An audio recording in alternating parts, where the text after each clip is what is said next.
China's premier promises 13 million jobs to reverse slump. China's No_2 leader says the government hopes to generate as many as 13 million new jobs this year to help reverse a painful economic slump but faces many difficulties and challenges. 321. Beijing, China's government hopes to generate as many as 13 million new jobs this year to help reverse a painful economic slump but faces many difficulties and challenges, the country's number 2 leader said Friday. Forecasters say the ruling Communist Party is likely to struggle to meet its official target of 5.5% annual economic growth, its lowest since the 1990s. That would be down sharply from last year's 8.1% expansion at a time when China is under self-imposed pressure from a crackdown on debt that Beijing worries is dangerously high, as well as the coronavirus, weak global export demand and high energy costs as oil prices surge during the war in Ukraine. Premier Li Keqiang promised pro-job policies, including tax and fee cuts totaling 2.5 trillion yuan, $400 billion, for businesses, especially small entrepreneurs. He said if that works, we are prepared to step it up. China's workforce is shrinking and has fallen by almost 5% from its 2011 peak.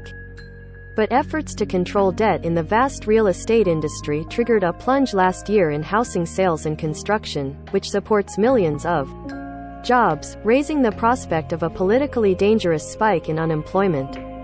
As economic growth slid to 4% over a year earlier in the final quarter of 2021, leaders responded by easing up on longer-term measures to reduce debt and nurture self-sustaining growth based on domestic consumption instead of trade and investment.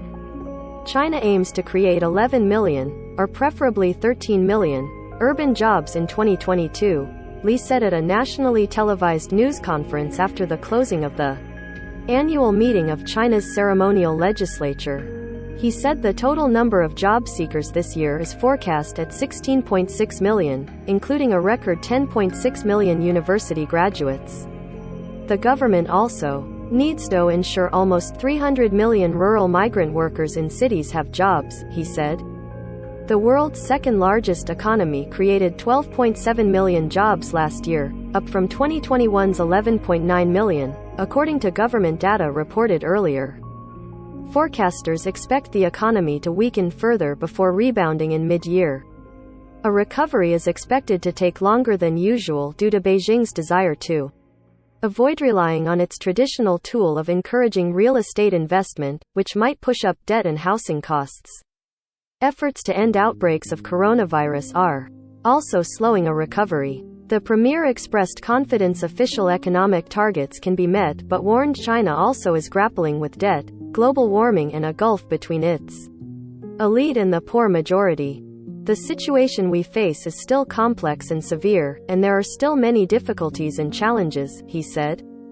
Li expressed hope for better relations with Washington but announced no concessions in a tariff war over Beijing's technology ambitions. Trade envoys from the two sides have talked by phone since President Joe Biden took office in January 2021 but haven't announced plans for face-to-face. We still hope that the two sides will respect each other, peacefully coexist and cooperate for win-win results, Li said. China was the first major economy to rebound from the coronavirus pandemic, but annual growth has declined steadily over the past decade. The International Monetary Fund and private sector forecasters expect growth as low as 4.3% this year. Meanwhile, investors are nervously watching to see if one of China's biggest developers, Evergrande Group, can avoid defaulting on 2.1 trillion yuan, $310 billion, in debt. Li said Chinese business leaders he talked with support tax cuts as the quickest way to generate jobs instead of government-led investment or handing out vouchers to households to boost consumer spending. We need to rely on market-oriented avenues and means to resolve issues related to employment, Li said. Also Friday, Li said he plans to step down next year at the end of his second five-year term as premier. That is in line with ruling party tradition since the 1990s of leaders handing power to a younger generation once a decade, but President Xi Jinping is expected to defy that by having himself named to a third term as party leader this year.